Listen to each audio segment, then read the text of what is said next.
Welcome to American Black Journal. I'm Desiree Cooper sitting in for Stephen Henderson. It's the talk of the nation.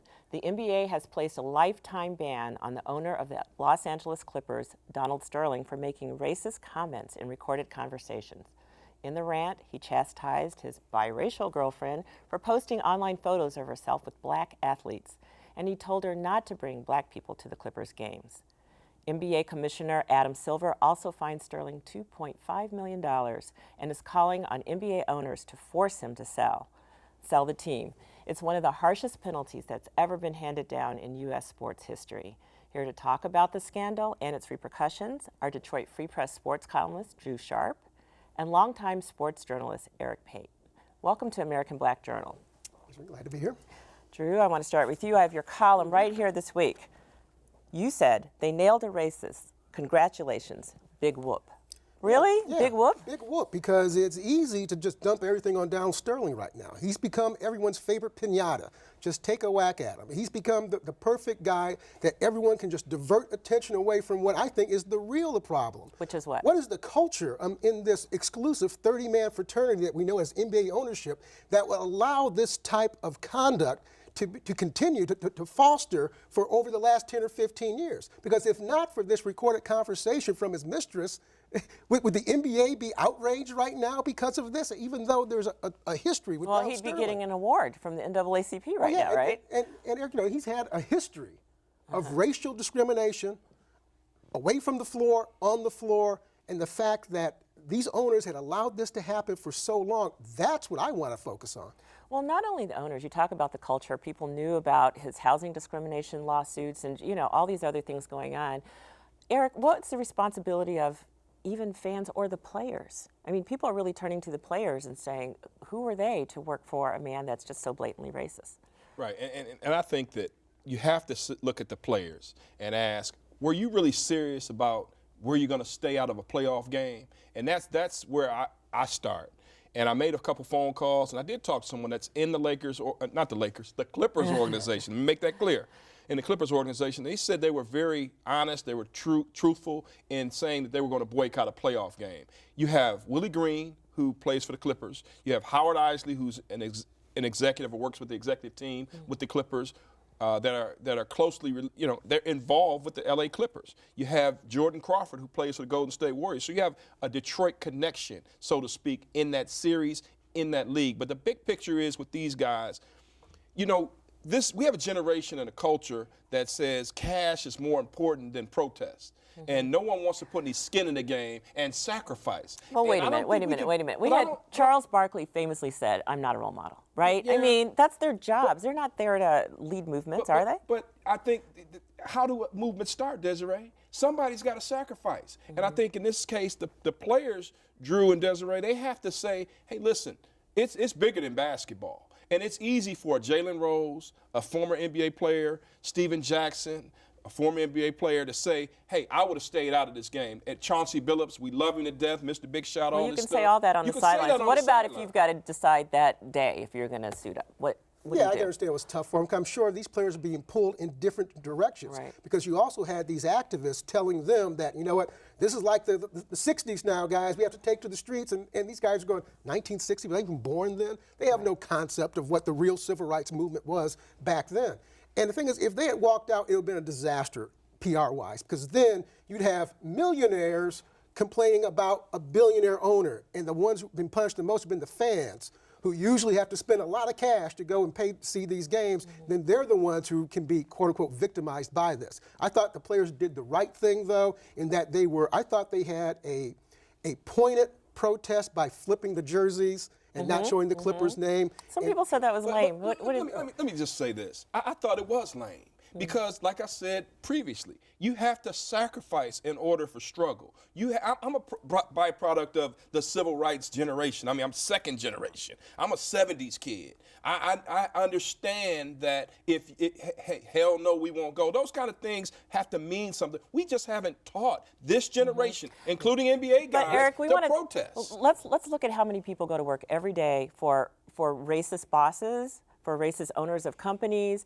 Do they walk out and leave their paycheck behind? You know, I mean, it is a lot to ask for someone to sort of walk off their job, and they become the victim too, a millionaire victim. But we get back to what Drew was talking about, the owners. What's going to happen there? Because really, they have fostered a culture that allowed this man to stay there for all these years. Mark Cuban has already said this is a slippery slope. You know, we don't want to start punishing people for their, what do you think is going to happen there? And is Oprah really going to own a team? Well, I do think now that the NBA, as I wrote in the column, I think their objective should be to go out there and actively recruit the next ownership group to buy either the Clippers or the next team that's available. Make sure that there is significant minority business investment in there. And I think the thing that's really come out of this that it should be encouraging over the last few days after this story broke is that Donald Sterling may not realize, but he has mobilized the black business community. And now they're starting to realize, you know what, this wasn't as much about race as it was about power. And Donald Sterling is saying, you know what, I'll be happy to pay these guys to entertain me. I'll pay them handsomely to pay me. But you know what, I don't want you at my level as an owner, as a guy who's able to own an NBA team. And people have said that, well, you know, there's not enough money in the black community. Really? You know, pick up the phone and call Oprah. You don't think she can buy the team? Right. You know? My aunt always said God knew what she was doing when she gave Oprah all the money in the world, right? So, Right. I got to say this, though, Desiree and Drew. There's another group. Okay, Magic's name's been associated with the group, but there's another group that expressed some interest through the media. Floyd Money Mayweather Jr. and Sean P. Diddy Combs, or whatever he's calling himself this month. Hey, they have the money. Can you imagine, though, the NBA Board of Governors saying yes to them? They won't say yes to them. I'll tell you why. Because it's too much. It's too much like the community that they don't want at some of these games. Eric, and let me finish. You remember Bino and Lee, those two gentlemen that wanted to buy not only the Denver Nuggets but also the Chicago White Sox? What did the Board of Governors say in the NBA to them? They didn't have the credit line. They didn't have the money. So it's going to be interesting to see, just to say enough, what the NBA's next step is going to be inclusive in that exclusive club. And that's what I'm saying. That's the issue. I don't care what you do to Donald Sterling right now. You force him to sell the team, he's still going to make, you know, $700 million off his original investment. Stay away from Donald Sterling. You know, everyone's dumping everything on him. Fine, go ahead. Now, I want to see what these other 29 owners are going to do, because the perception now is that they've always argued that the NBA is the most inclusive league as far as giving opportunities to minority candidates, except in ownership. Right. So now, if you're going to get Oprah, David Geffen, I mean, can you consider that management group? You have someone in Geffen who's openly gay. You have in Oprah someone who's black and also a woman. That's the mother lode for the NBA, wouldn't you think? And if you're trying to make an argument of diversity, and no one's ever going to question how much of a line of credit Geffen and Oprah are going to be able to get. Right. So that excuse is gone for these NBA owners. Now you have to prove to the public, to your fans, and everyone else that, you know what, Donald Sterling was an isolationist with his views. But and we're not like, he doesn't reflect us as an organization. Until they do that, there's going to be serious, legitimate concerns that what Donald Sterling said in private to his girlfriend, he probably said in private to all other of them. owners at those meetings. Right. Were you outraged them? What about the sponsors? Because we saw sponsors starting to pull away. I mean, it's money talks. So do you think that the NBA feels like they have been so damaged as a brand that this is the moment that they've really got to prove something differently? It's trickling. It's trickling that way. It will take a lot more than CarMax, some of these other sponsors that pulled out of the Clippers situation when it hit, to make a big impact. If you have, I don't know who, say, like Ford is to the National Football League. I don't know what the big sponsor is for the NBA, but if something like that happened, then you'd have a magnitude, like a earth-shattering earthquake. But until then, I don't think it would matter, because, like you said, Donald Sterling bought this team for $15 million. Now it's worth an upwards of $750 million. Okay, so do you think he'll be throwing that money around, the profits from that, to sort of greenwash his reputation, or is he going to take his? I think he'll go away. He's been giving money to organizations all along, the NAACP. He's buying approval. Right. And do you think he feels like he needs to do that now? And I don't think so. And I want to say this about the NAACP. Yeah, you know, everyone should be frowning on the NAACP LA chapter, but I'm not going to frown on the NAACP Detroit chapter, any other chapter for that matter, because had people like myself donated more, they wouldn't have to go to Donald Sterling and take this blood money. And that's the real of it. Donald Sterling gives you a check and you honor him. And that's what a lot of organizations do. And I'm tired of black folks taking the liberty to dog the NAACP. Yeah, they were wrong. Don't get it twisted. I think they're very wrong in what they've done.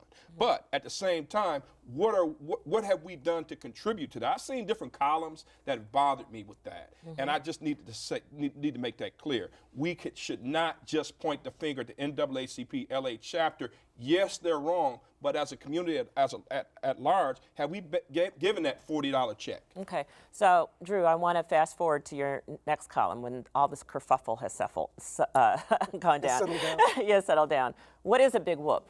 What's going to really be impressive to you in an outcome? I'll tell you right now, if the LA Clippers announce a new ownership group with Oprah Winfrey and David Geffen as the primary owners of this, then that would be a big day in sports and a big day in culture, because again, Donald Sterling may not realize it, but he may have awakened a sleeping giant, and that there is significant money and influence within minority businesses who finally now say, you know what? This guy doesn't want me at the table. Screw him.